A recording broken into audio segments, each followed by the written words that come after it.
Hello and welcome. I am going to be telling you how eating more can help you get great results when you're going through the body transformation. Yes, you heard me right. Eating more, not less, more.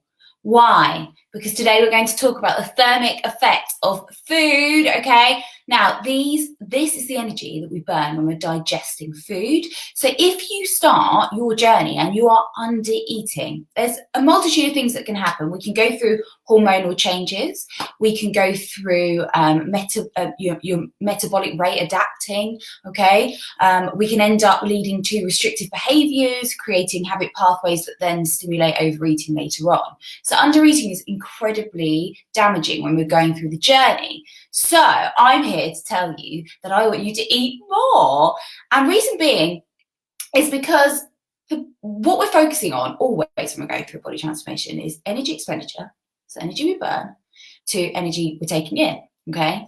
And by actually eating adequate amounts, okay, your body needs to burn energy to metabolize those foods and digest those foods. So when you undereat, you're actually reducing your thermic effect of food, okay? You're reducing the calories that are burnt within your body. So you could actually be eating more and generating the same, if not better, results. Then we need to steer and make sure that what we are eating really fuels the purpose of upping energy expenditure, okay? And that's where protein comes into play. Now, there's many benefits for protein, many. But a lot of us don't get enough of it. So if you are someone that does not get enough protein, say yes in the comments. I would love to know if you struggle to get proteins into your diet, because not all of us want a chicken breast for breakfast, do we? And I completely understand that.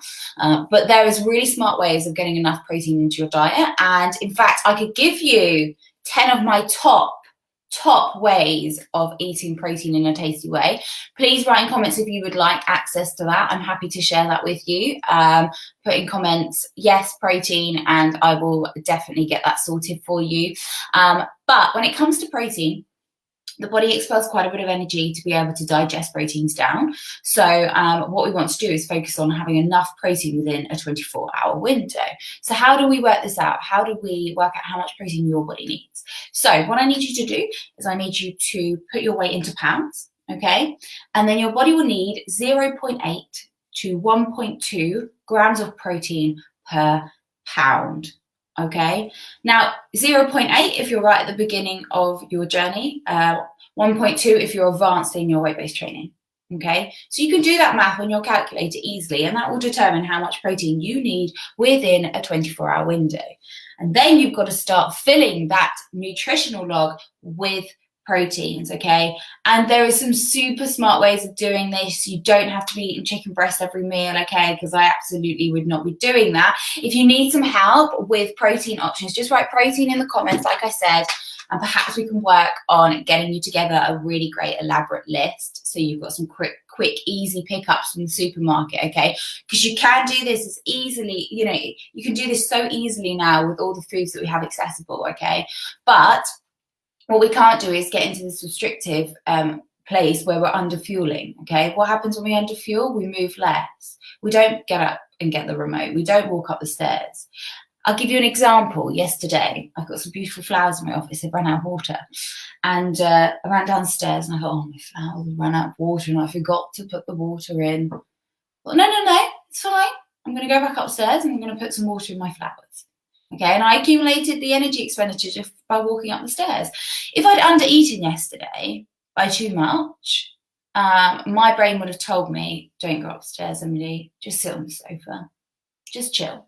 And it is moments like that you might not be cottoning on to at the moment, but subconsciously, though, that's how our brain will steer us in regards to energy. Because if you're under fueling, the brain's immensely clever, and it will restore energy to keep you alive, and it won't focus on energy expenditure that isn't mandatory, right? So if you are under eating, that's what will happen. So we have to have that. We have to have that magic place where we're not eating too much, but we're not eating too little, where we've still got energy, but we're still generating great results. And one of the benefits is obviously trying to burn as much as we possibly can via the food that we do eat. So protein is just one of those amazing ways to do that.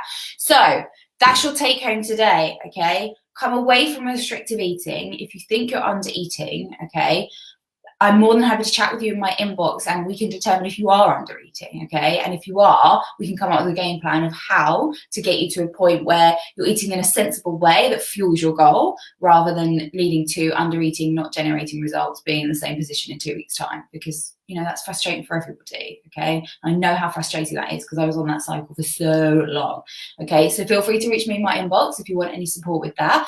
But take this away, work out your protein contents, and let's really start to try to up those proteins, try to come away from restrictive eating. Goodbye shake diet, goodbye soup diet.